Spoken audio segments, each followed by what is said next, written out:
On the night of August 12, 1851, in a stretch of Louisiana swamp that locals refused to name on any map, the Thibodeaux plantation went silent.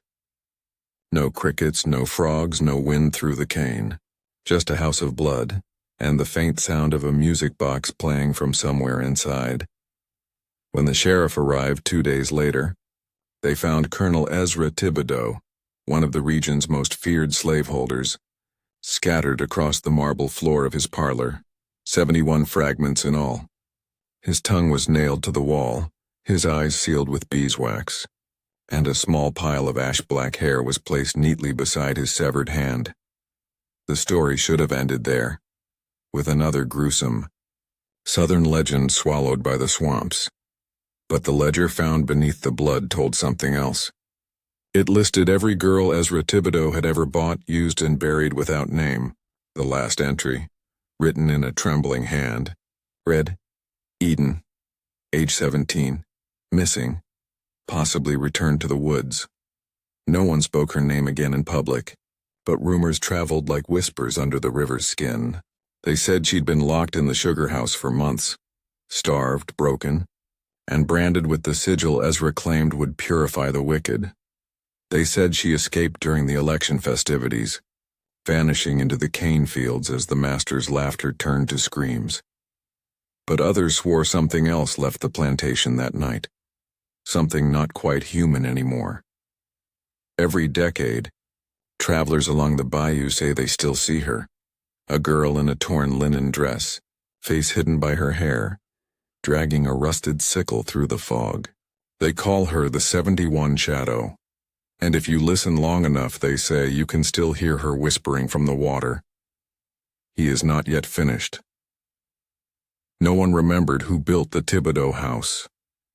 The records burned in a courthouse fire decades before the war, and those who might have known had long since vanished beneath the river mud. But the enslaved whispered that the foundation wasn't brick, it was bone. Each pillar, they said, was filled with the remains of those who had displeased the colonel. Beneath the grand staircase, where guests once danced at harvest balls, lay the rib cages of men who had dared to run. The walls were said to hum on storm nights, as though they still remembered the screams sealed inside. By 1839, the plantation stretched across 2,000 acres of sugarcane and cypress marsh. It was a kingdom built on pain, and Ezra Thibodeaux ruled it like a zealot. He was known to quote scripture while ordering lashings, his voice trembling with feverish devotion. He believed the world was divided into purity and filth, and that his divine purpose was to cleanse what he called the tainted blood of Ham. The slaves called him le boucher du marais, the butcher of the marsh. Eden arrived at the plantation at 14. She remembered nothing of her family, only the ferry ride down the Mississippi and the smell of tar and iron. Ezra took an interest in her immediately, not because of her strength but because of the mark on her shoulder, a small crescent-shaped scar that no one could explain. He called it the devil's birthright, though he often traced it with his finger as he prayed. In the years that followed, Eden would come to learn what the others already knew, that the Thibodeaux plantation wasn't a place for the living. Sometimes, when the wind passed through the sugar fields, she heard whispering beneath the cane, not in English, not in any tongue she'd ever known, and once, late at night, she swore the ground itself shifted beneath her feet, and as if something inside the earth was still breathing. Sunday, mornings at Thibodeaux plantation were the cruelest days of all. The slaves were gathered before dawn, ordered to wash, comb their hair, and stand in straight rows beneath the magnolia trees. Colonel Ezra would emerge from his veranda in his finest white suit, Bible in one hand, whip in the other, his version of holy authority. The overseer called it the Sabbath of Purification. He'd read verses from Leviticus about obedience and punishment, his voice rolling like thunder over the fields. Every misstep, every bowed head, every glance too slow was followed by the snap of leather and the echo of a scream. And always, at the end of his sermons, he'd force the house slaves to sing. They called it the Hymn of the Cleansed. It was an abomination of sound, a twisted gospel stitched together from fragments of old slave songs and plantation psalms. Reworded to glorify their suffering, the melody crawled under the skin, rising and falling in a rhythm that felt older than Scripture, older than God himself. Eden's voice was thin, but pure. Ezra said she sang like she was born for confession, and she learned quickly that singing perfectly meant fewer lashes. So she sang until her throat bled, notes trembling through the humid air like the cry of a dying bird. But there was one morning, in the summer of 1850, when something changed. As Eden sang, the other slaves felt a sudden drop in the air, as though the sun itself had gone cold. The birds fled from the trees. The whip hung still in Ezra's hand, and for the briefest moment every sound in the field vanished, except her voice, low, steady, and unrecognizable. The melody had changed. It wasn't the hymn anymore. It was something else, something that made the blood in their veins turn to ice. When the last note fell, the colonel staggered back, whispering, "She said my name." But no one had seen her lips move. The sugar house stood apart from the main quarters, a long, low building of brick and wrought wood, heavy with the stench of molasses and burned flesh. The slaves feared it more than the whip. It was where men went in chains and came out only as ash. By day it was the beating heart of the plantation's wealth, boiling kettles, steam rising from the vats like breath from a dying animal. By night it became something else entirely. Eden was taken there for the first time when she was 15. They said it was punishment for singing the wrong verse. But she knew better. Ezra wanted her alone. He claimed he was testing her spirit, that her scar, that strange crescent on her shoulder, was a mark of evil he needed to purge. He tied her to the rafters, whispering scripture between each stroke of the whip. But somewhere between pain and delirium, Eden began to hear it again.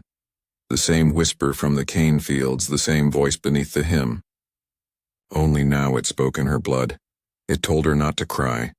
It told her to remember. When she awoke hours later, her wounds had stopped bleeding. The lash marks glowed faintly in the candlelight, thin lines of silver under her skin. The overseer who'd been ordered to guard her refused to enter the room again. He claimed he saw something standing beside her, a shape too dark for any man's shadow moving when she breathed. The next morning, Ezra found her still hanging, eyes open, smiling faintly. He struck her across the face until his hand shook, but she didn't scream. She only said, "You can't kill what your house is built on." From that day on, no one entered the sugar house without hearing her voice. Sometimes it wept, sometimes it laughed, sometimes it whispered from the walls themselves, and always the air inside tasted faintly of iron and honey. His name was Silas Duval, a man whose cruelty was so efficient it almost seemed holy. He kept meticulous records of every lash given, every runaway retrieved, every ounce of sugar pressed from the slave's blood and sweat. To the colonel he was indispensable. To everyone else he was the devil's handwriting. Silas had no family, no conscience, no softness in him. But after the night Eden was punished in the sugar house, he began to change.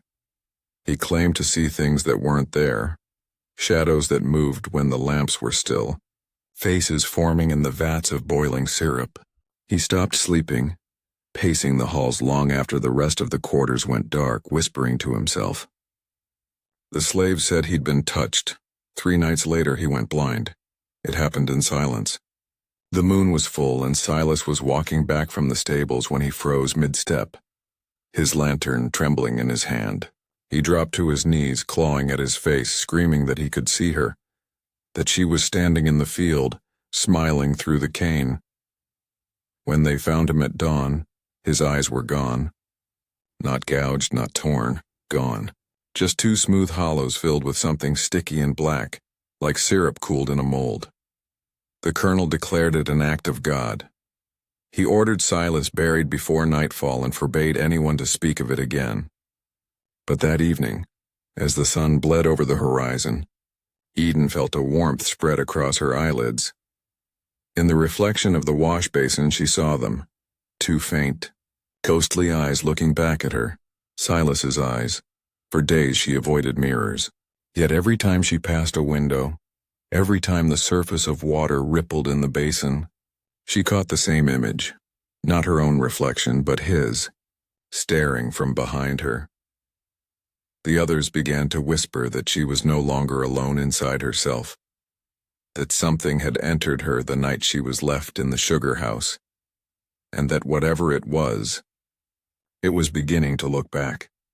The Thibodeaux plantation had its own chapel, a narrow, rotting structure at the edge of the bayou, where the air smelled of mildew and forgotten prayers. Ezra called it his sanctum of renewal, but everyone else knew it as the drowning room. It was where slaves were baptized when they disobeyed, their heads held under the black, stagnant water of the bayou until they either repented or stopped moving. Those who survived came out changed, their eyes glazed and their voices hollow, as if something had been scraped clean inside them.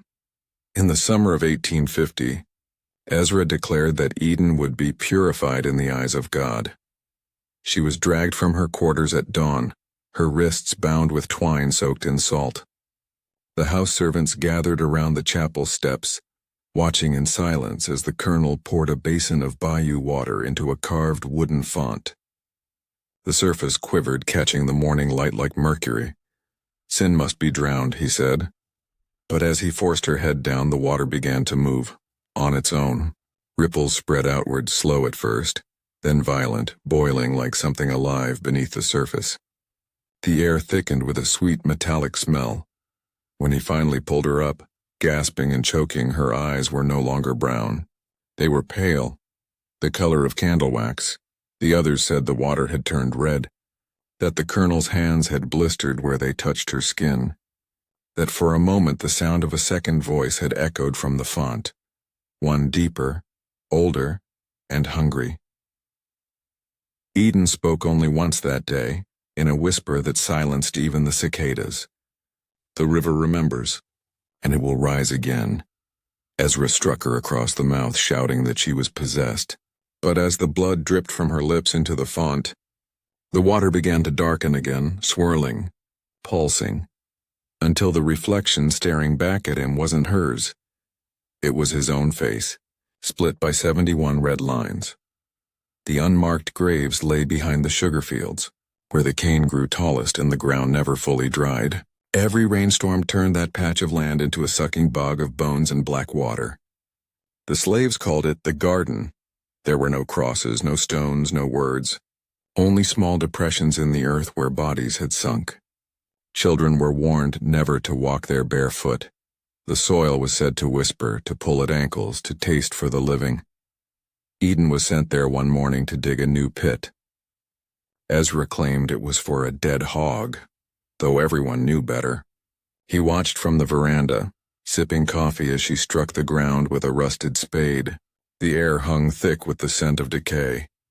On her third strike, the blade hit something soft and not wood, not root. Flesh. She froze. Beneath the loose soil, a face stared back.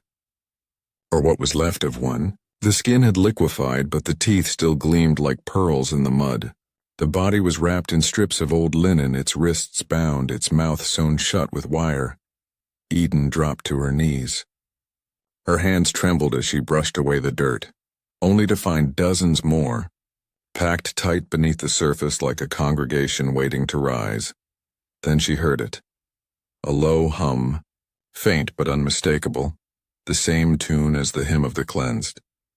But it wasn't coming from the house. It was coming from below. One by one, the others working in the field stopped moving. The wind died. The cane leaves stiffened like blades. Eden backed away from the pit, her breath shallow. The hum deepened, vibrating through the soil. She felt it in her ribs, in her teeth, in the mark on her shoulder that had begun to burn like hot iron. Ezra shouted her name from the veranda, but she didn't look up, because in the pit, one of the bodies had begun to move, its hand reaching out not toward her, but toward the house, as if answering a call it had waited years to hear again. After the day in the grave garden, nothing in the Thibodeaux plantation moved quite right. Doors that once stayed shut began to drift open on their own. The mirrors fogged even without breath, and the walls, those pale, sweating walls, began to stain from the inside out, as if the house itself were bleeding. Ezra claimed it was the devil testing his faith. He ordered daily prayers at sunrise and sunset, whipping anyone who refused to kneel. But the harder he prayed, the louder the house answered. At night the sound came first, a wet rhythmic tapping beneath the floorboards, like water dripping from somewhere deep underground.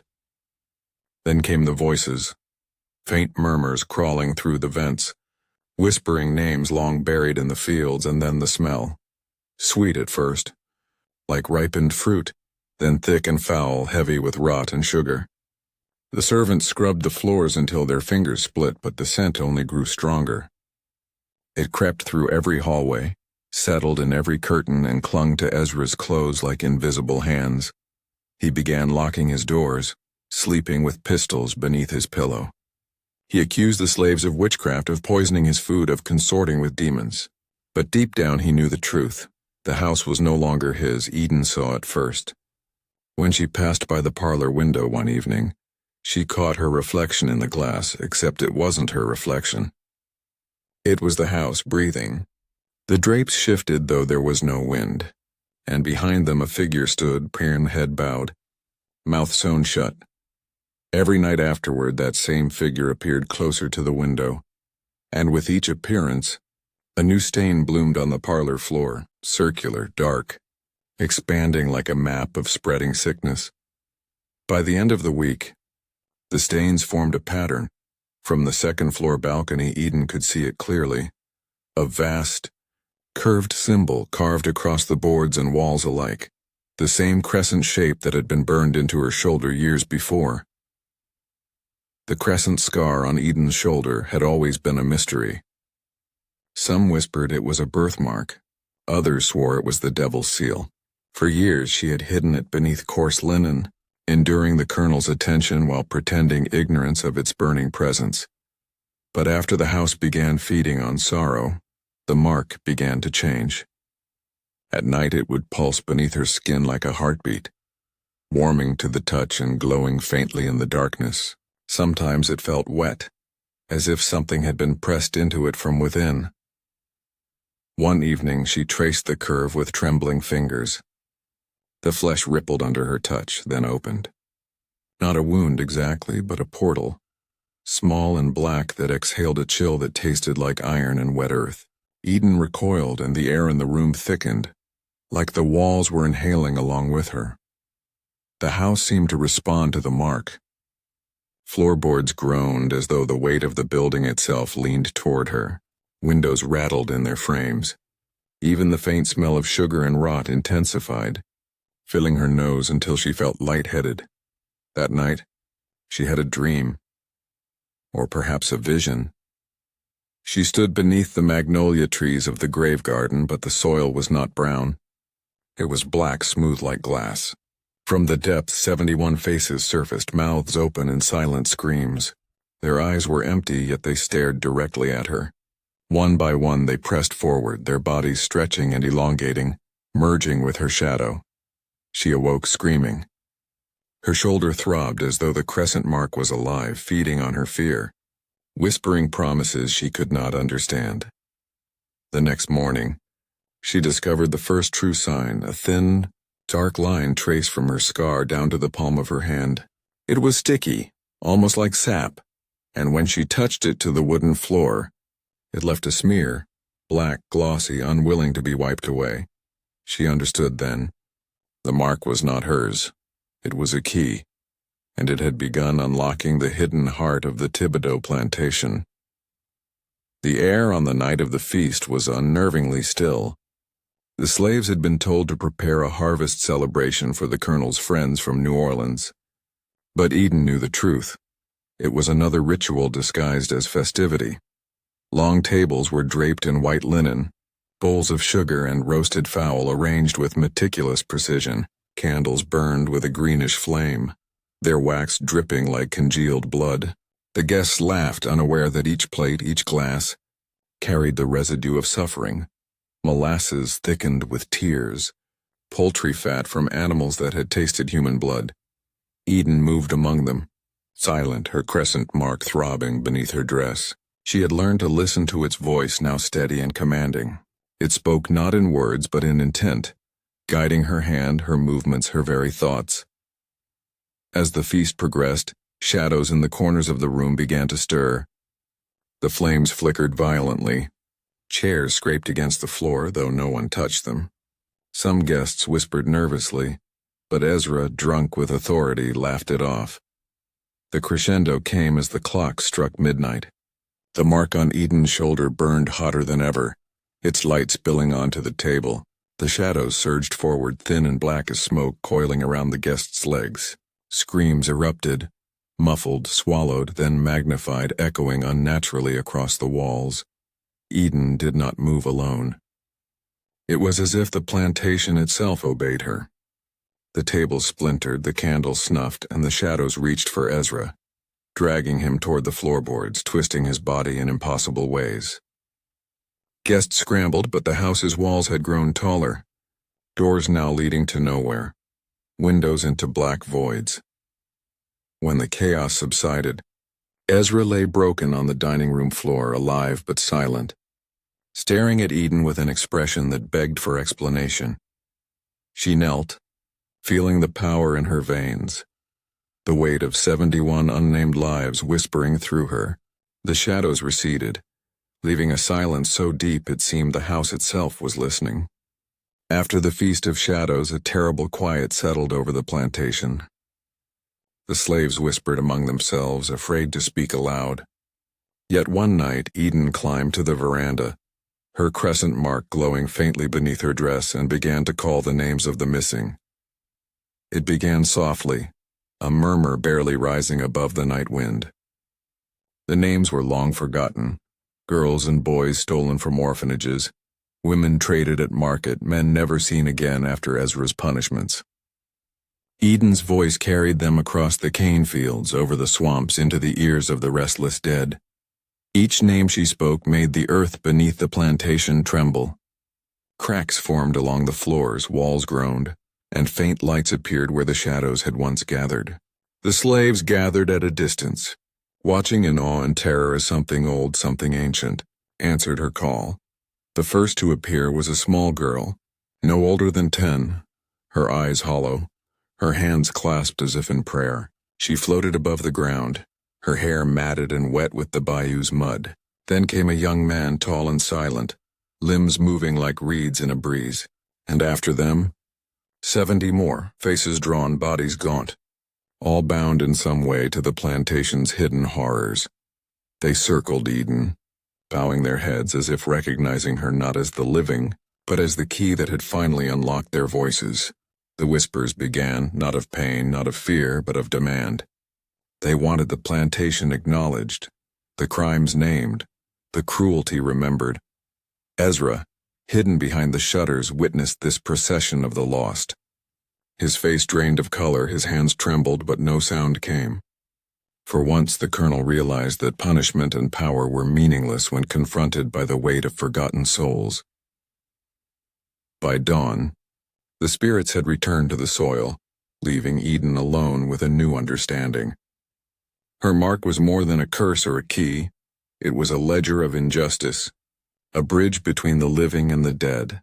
From that day forward, every shadow, every whisper, every unexplained tremor in the house bore their names, and Eden knew she would never stop speaking them. Ezra Thibodeaux was no longer the master of the plantation he had built. By the autumn of 1851, he wandered the halls like a man unmade, muttering scripture and counting invisible scars on the walls. The whispers of the missing followed him everywhere, in the kitchens, the sugar house, even the chapel he once called holy. His authority had fractured. The overseers abandoned their posts, claiming the house was alive, claiming the walls moved when no one was looking. The other slaves stayed close to Eden, drawn by the quiet power she carried, though none spoke of it aloud. Fear and reverence intertwined like the vines that strangled the outbuildings. Ezra's descent began with dreams. In the first, he walked through the grave garden, his boots sinking into mud that clung like hands. The 71 faces rose from the earth, mouths sewn shut, eyes fixed on him. They whispered his sins, each one naming a lash, a trade, a stolen breath. The smell of blood and molasses filled his lungs until he awoke gasping. Nights grew longer. He could hear the soft tap of fingernails on his bedroom ceiling. Candles extinguished themselves. Shadows clung to corners and hallways, shifting, always watching. He attempted exorcisms, prayers, even confession, but the voices inside the house laughed at him, repeating his name in ghastly mockery. One evening, in a final act of desperation, he chained himself to the parlor floor, determined to wait out whatever force had claimed his plantation. Eden appeared silent, the crescent mark glowing faintly through her dress. She did not speak. She merely extended a hand, and the walls themselves seemed to obey. The board split. The chandeliers groaned. Dust fell in thick sheets like rain. Ezra screamed as shadows, thin and coiling, emerged from the walls, wrapping around his arms, his legs, dragging him toward the floorboards. When the commotion ceased, only the faintest outline remained on the floor, a pattern of 71 lines radiating outward, black and sticky as tar. No trace of Ezra remained, save for the echoes of his pleas forever woven into the house's walls. From that night onward, the plantation ceased to obey the living. Only Eden walked freely through its halls, guided by the mark, the whispers, and the 71 voices that had been silenced too long. The harvest season arrived with a silence heavier than usual. The cane fields, normally rustling under the wind, stood motionless as if holding their breath. Eden walked among the rows, her bare feet sinking slightly into the dark, wet soil, the crescent mark glowing faintly beneath her dress. The plantation was no longer merely a place of labor and suffering. It had become a vessel, a repository of the dead. Every step she took seemed to awaken something beneath the earth. The faces of the 71 whispered from the mud, their hollow eyes watching, waiting. Eden gathered the slaves who had survived Ezra's tyranny. Together, they moved through the fields, digging carefully where the cane roots had twisted into unnatural knots. From the earth, they pulled small bones, fragments of clothing, and occasionally a skull. Each find was met with reverent silence. As they worked, the air thickened, pulsating with a rhythm older than memory. The plantation seemed to breathe around them, drawing up the sorrow of decades and concentrating it in the soil. Shadows stretched and contracted in the corners of their vision, appearing almost human, almost familiar before vanishing. Eden called the names of the dead with every piece she unearthed. Each whisper of recognition made the air shiver, as if the souls themselves were testing the boundaries between life and death. The crescent mark on her shoulder burned with warmth, guiding her hands, ensuring she touched each fragment gently, with acknowledgement rather than fear. By dusk, the plantation bore a new pattern, trenches lined with the bones of the missing, arranged meticulously, forming a dark constellation across the fields. Those who watched could feel the energy shift. The house, the earth, and even the air itself seemed to bow in response. And then, Eden whispered the final instruction. Rest now, but remember, we are not forgotten. From that moment, the Thibodeaux plantation was no longer merely haunted. It became sacred and profane at once, a monument to cruelty, survival, and vengeance. The shadows that had once tormented the living now stood beside the dead, guarding, remembering, and demanding reckoning. Among the slaves, Eden had always sensed the presence of one soul that lingered more insistently than the rest. They called her Clémence, though no record of her birth or life existed. She had been sold to the Thibodeaux plantation at the age of 6, carried in shackles that had left her wrists raw and bleeding. Clémence never spoke. She never cried, but she watched, Her eyes followed Eden from the shadows, unblinking, as if she alone had memorized every secret corner of the plantation, every cellar, every loft, every hidden passageway where the dead whispered. It was in the sugar house, months after Eden's first baptism of terror, that Clémence revealed herself. She led Eden to a trapdoor, hidden beneath the broken floorboards that opened onto a narrow tunnel stretching beneath the plantation. Inside, the air smelled of rot and damp stone. Bones lined the walls, ancient and fresh intertwined, and faint scratch marks zigzagged along the ceiling as though someone or something had tried to escape. Clémence stopped and pointed to a small alcove at the end of the tunnel. Inside lay a bundle of rags tied with a crimson ribbon. When Eden pulled them open, she found an infant, alive but emaciated, its tiny chest rising and falling in shallow gasps. The crescent mark flared as she lifted the child, and she understood. This orphan had been deliberately hidden, left to die while Ezra pursued his own twisted rituals. The child's name, revealed to Eden in a whisper that came from neither her lips nor the infant's, was Solange. The house itself seemed to acknowledge it, shaking slightly as if bowing in recognition. Eden felt a wave of understanding. She was no longer merely avenger but guardian. She was a bridge between those who had suffered and those who were yet to live. That night, as she carried Solange through the plantation, the shadows parted for her. The 71 faces watched silently from the walls, offering protection. Even the wind through the cane field seemed to hum in rhythm with her heartbeat, and Eden knew. This child, like her mark, was a living ledger, a reminder that the horrors of the past could never truly be erased, only witnessed, remembered, and redeemed. The crescent mark had always guided Eden, but now it demanded more than attention. It demanded action. On a night thick with fog, she gathered the surviving slaves in the parlor. The walls, still blackened and sweating from decades of pain, seemed to pulse in response to her presence. Candles flickered, casting long, spindly shadows that stretched across the floor like fingers reaching for the living.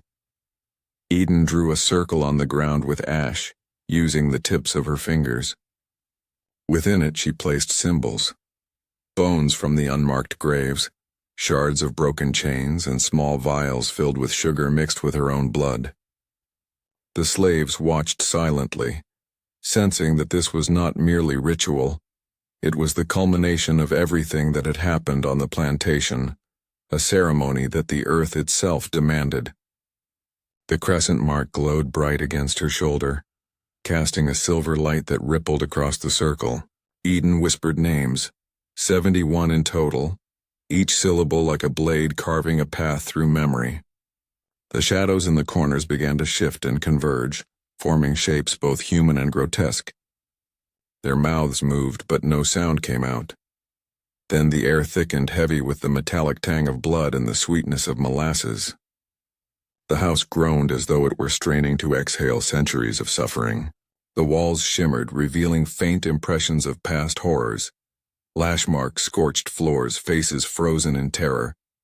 Eden raised her hands and the shadows responded. They twisted and danced, weaving through the circle, tracing the pattern of the crescent, binding past and present together. The slaves watched, a mixture of fear and awe rooting them in place, as the mark pulsed with energy that felt older than the plantation itself. When the ritual ended, the shadows recoiled, leaving the room hollow but charged. The crescent mark dimmed, its message clear.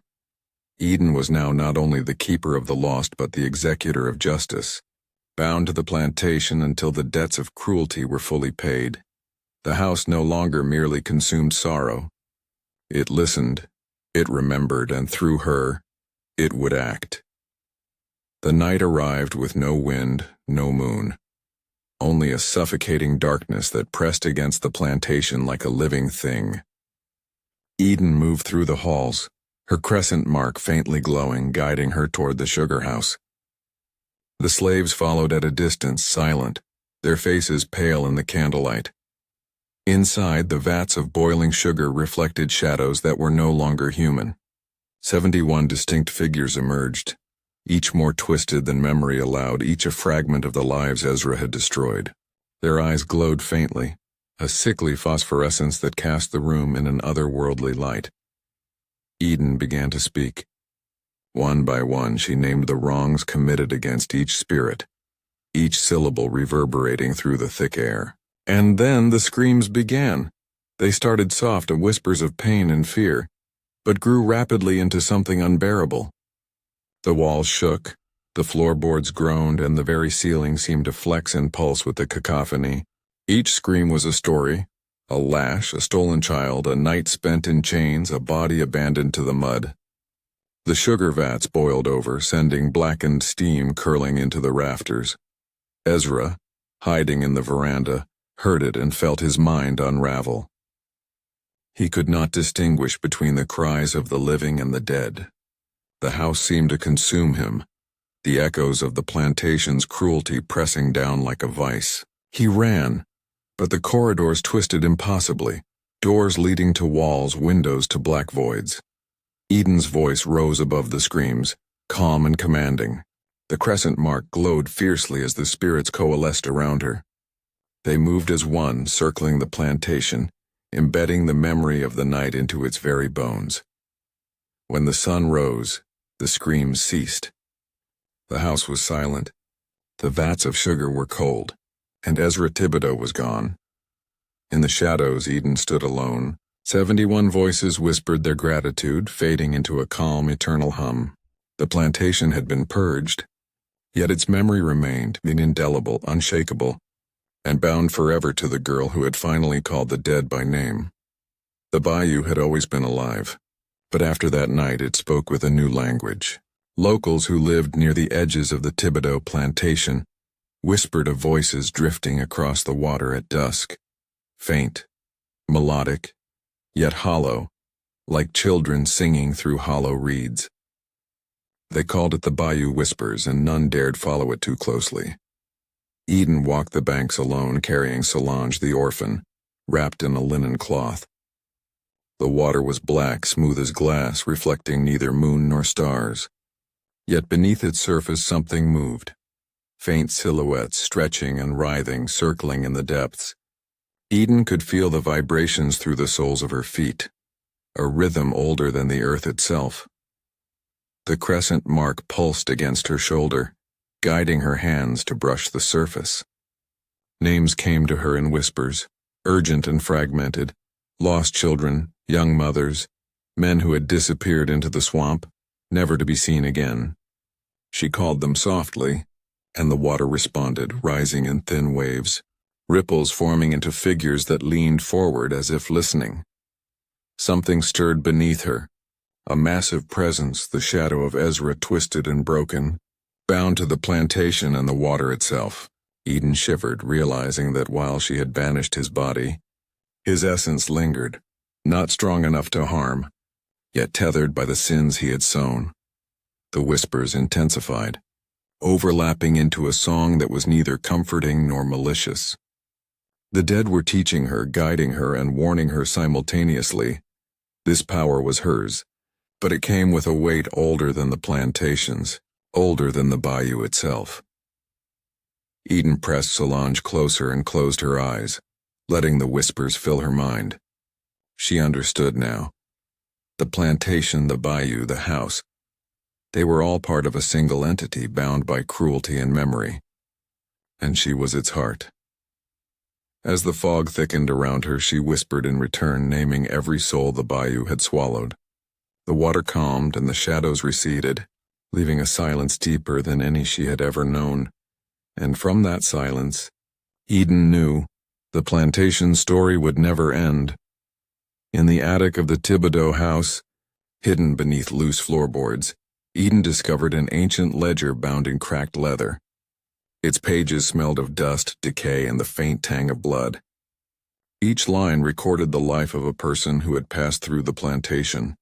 Names, ages, dates of sale, punishments, and disappearances meticulously catalogued by Ezra himself.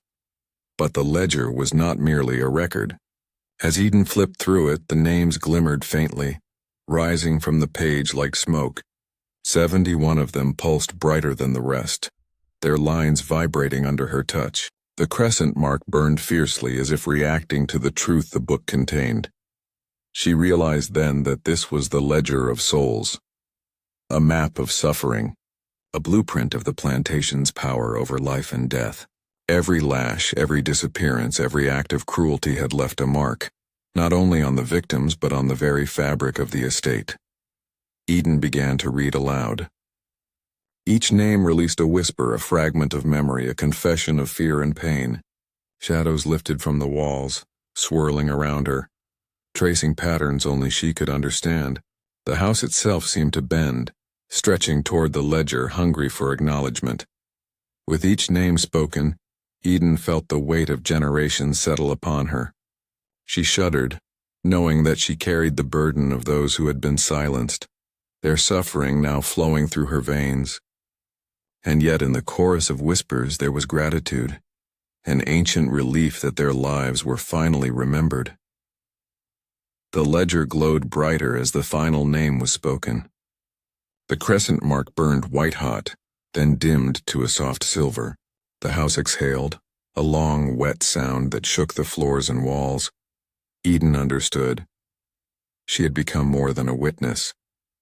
She was the keeper of the ledger, the guardian of the plantation's memories. Through her, the names of the lost would endure, and the Thibodeaux plantation, though scarred, would never forget the souls it had consumed. And in that realization, Eden felt something profound, the first taste of power tempered by responsibility, coursing through her blood. By the winter of 1851, Eden had become something beyond the living. The slaves whispered her name with awe and fear, calling her the girl who walked with shadows. Wherever she stepped, darkness shifted, stretching toward her as if drawn by some unseen tether. The plantation had become her domain, its walls, floors, and fields responding to her presence with subtle creaks, sighs, and breathless pauses. Even Solange, now learning to walk, followed closely, unafraid. The orphan's eyes were mirrors of Eden's own, reflecting not innocence but an awareness of the unseen world surrounding them. Eden knew that the plantation's dead were no longer trapped. They moved through her, and through her they moved the world. One night she ventured into the sugar house. The vats, still cold, reflected shadows that no longer resembled humans entirely. Instead, they twisted into elongated forms, limbs overlapping, faces shifting with unspoken grief and rage. Eden raised her hands, and the shadows flowed into her path, coiling and stretching, guiding her silently through the maze of floorboards and rafters. She felt their presence not as terror, but as counsel. Each whisper informed her, warned her, guided her decisions. She could hear the faint echoes of 71 screams, not in pain but in memory, teaching her the rhythm of vengeance and justice. The house itself seemed alive beneath her feet, responding to the energy of the mark, the ledger, and the souls she carried. Windows darkened unnaturally, doors opened when needed, and the walls flexed subtly, almost breathing. Eden understood fully that she had become the nexus, a bridge between the living and the dead, between cruelty and reckoning. In the dead of night, she emerged onto the veranda. The bayou fog hugged her ankles like silk. From its depths, faint whispers rose, greeting her, acknowledging her command. Eden lifted her head, eyes silver in the candlelight, and whispered to the plantation, "We are no longer afraid." And in that moment, every shadow, every soul, every whisper in the house bent to her will, united by a single truth. The Thibodeaux plantation would never again belong solely to the living. Eden stood alone on the veranda as dawn fractured the fog over the bayou. The Thibodeaux plantation lay silent, yet it vibrated with a memory older than the sugarcane, older than the rotten blood ingrained in its floors. The 71 souls, once lost, now lingered as shadows, not menacing, not distant, but entwined with her being, breathing, watching, guarding. The crescent mark glowed faintly on her shoulder, a soft silver pulse that mirrored the rhythm of the souls within her. Eden could feel every fragment of Ezra Thibodeaux's cruelty, every stolen life, every suppressed scream. Yet she carried them not in despair, but as a repository of justice, a living ledger of pain turned into power. Below, the bayou shimmered unnaturally. Figures glided across the water's surface, 71 in total, their faces pale, mouths sealed, eyes reflecting light like polished bone. They were bound to the plantation, bound to her, and bound to history itself. Every step she took left an imprint not on the soil but on the continuum of memory. The plantation now a sacred site of reckoning. Visitors passing the bayou years later would speak of fleeting glimpses. A girl in a torn linen dress, hair obscuring, her face a shadow trailing her that split and multiplied in unnatural ways. Some claimed the air turned cold. Others swore they heard whispers, names faint but persistent, repeating endlessly like a hymn no one alive could forget. Eden herself remained, neither entirely living nor entirely spirit. She walked the halls, the fields, the sugar house, guided by the knowledge that she was the nexus, the bridge between the silenced and the remembering. The plantation had consumed cruelty for generations, but now through her it returned a reckoning. And at night, when the fog rolled thick and the stars hid behind clouds, the 71 shadows moved as one with her. They circled the house, whispered through the cane fields, and drifted along the bayou. The legend of Eden, the girl who had survived, endured, and returned the favor of memory, became immortal. She was no longer just a survivor. She was the 71 shadow, a warning, a guardian, and a testament to those whose voices were long denied. And the plantation, forever changed, remembered every soul it had ever touched.